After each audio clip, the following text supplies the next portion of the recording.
नमस्कार, आप देख रहे हैं मीडिया दर्शन और मैं हूं आपके साथ सचिन तिवारी। पटना पहुंचते ही लोक जनशक्ति पार्टी के राष्ट्रीय अध्यक्ष चिराग पासवान जमकर बरस गए मुख्यमंत्री नीतीश कुमार पर। साफ साफ कह रहे हैं कि जो विपक्षी एकता की मुहिम चला रहे हैं वो चुनाव आते आते बचता है या धराशायी हो जाता है। तमाम मुद्दों की जानकारी देते हुए क्या कुछ कह रहे हैं चिराग पासवान, पहले आप इस वीडियो में देखिए।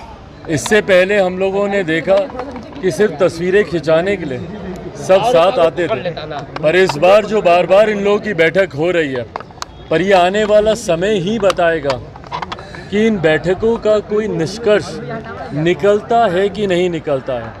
देखिए, स्वाभाविक है एक साथ एक मंच पर आकर चर्चा करना आसान है, पर साथ मिलकर और ख़ास तौर पर कई ऐसे राज्यों में साथ मिलकर चुनाव लड़ना जहां पर एक दूसरे के खिलाफ ही जिनकी राजनीति हमेशा से रही है, राज्यों का नाम लेने की ज़रूरत नहीं है, पर कई ऐसे उदाहरण हैं जहां पर जो दल साथ में बैठे हैं उनके खिलाफ ही उन लोगों ने अपनी राजनीति करने का काम किया है।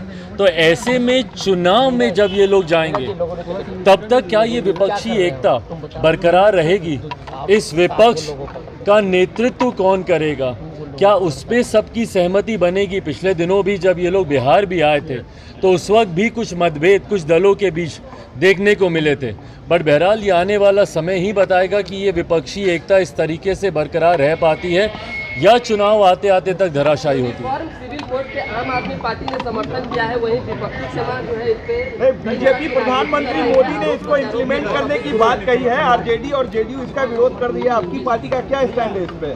भाई देखिए, यूनिफॉर्म सिविल कोड की जहाँ तक बात है, भारत विभिन्नताओं का देश है और भारत की खूबसूरती ही यही रही है कि जितनी भी विभिन्नताएं हैं यहाँ पर हर किसी को अपनी पहचान इस देश में रहते हुए मिली है।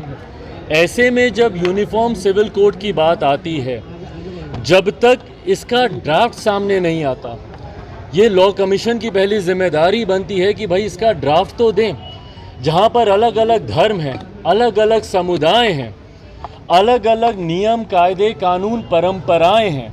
आप एक ही धर्म में देखिएगा तो कई अलग अलग क्षेत्रों में जाके परंपराएं बदलती हैं और वो उन परंपराओं को मानते हैं। अगर आप हिंदू मैरिज एक्ट को ही ले लें तो अब ऊपर नॉर्थ में अलग हैं, डाउन साउथ जाते जाते तक नॉर्थ में उसके नियम कायदे कानून अलग हैं, रिश्तेदार जनरेशन्स में आप नहीं कर सकते, डाउन साउथ जाते जाते अपने अंकल के साथ आप शादी ब्याह कर सकते। तो कई ऐसे नियम कायदे कानून हैं। आप ईस्ट में जाएंगे, ईस्ट की परंपराएं और हैं, साउथ की और हैं, नॉर्थ की और हैं।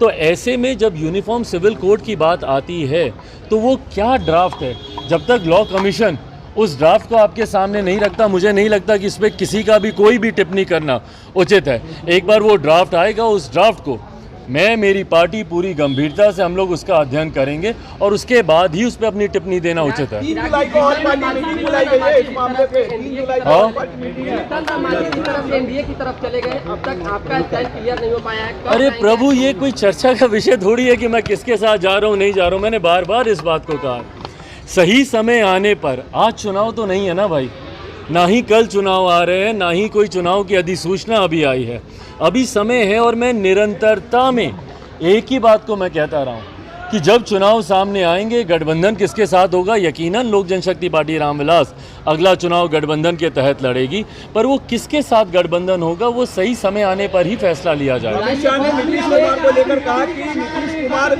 अमित शाह ने कहा कि नीतीश कुमार पलटू है, उन पर भरोसा नहीं किया जा सकता है, हर बार पाला बदलते हैं, ऐसे के साथ कैसे सरकार हम चला सकते हैं? भाई ये बात भारतीय जनता पार्टी से बेहतर तो कोई नहीं जान सकता कि कितनी बार नीतीश कुमार जी ने उन्हें धोखा देने का काम किया है। तो ऐसे में जब आदरणीय केंद्रीय गृह मंत्री अमित शाह जी ने इन बातों को रखा है तो वो सही बोल रहे हैं इस बात को लेकर। नीतीश कुमार जी ने ना सिर्फ भारतीय जनता पार्टी को बल्कि हर उस गठबंधन को और अपने ही हर उस नेता को धोखा देने का काम किया जिनका साथ लेकर इन्होंने आगे बढ़ने का प्रयास किया। भाई दूसरे दल तो दूर की बात है, जिन्होंने अपने नेताओं को नहीं छोड़ा हो। कोई भूल सकता है इन्होंने जौहर साहब के साथ क्या किया, या दिग्विजय बाबू के साथ क्या किया, या शरद यादव जी के साथ क्या किया, या इनकी अपनी पार्टी के नेता आरसीपी जी जो आज इनसे अलग हुए हैं, उनको किस तरीके से इन्होंने प्रताड़ित करने का काम किया। समय समय पर अपने स्वार्थ के लिए, गठबंधन को बदलने के लिए जिस नेता ने घटक दलों को धोखा देने का काम किया, तो ऐसे में उनको आईना ही दिखा रहे हैं मौजूदा गृह मंत्री जी। भाई हाजीपुर सीट पर तो कोई चर्चा की गुंजाइश ही नहीं है ना। हाजीपुर मैं पहले भी कह चुका हूँ, मेरे नेता के अधूरे कार्यों को, और ये किसी भी पुत्र का धर्म होता है कि वो अपने पिता के अधूरे कार्यों को पूरा करे।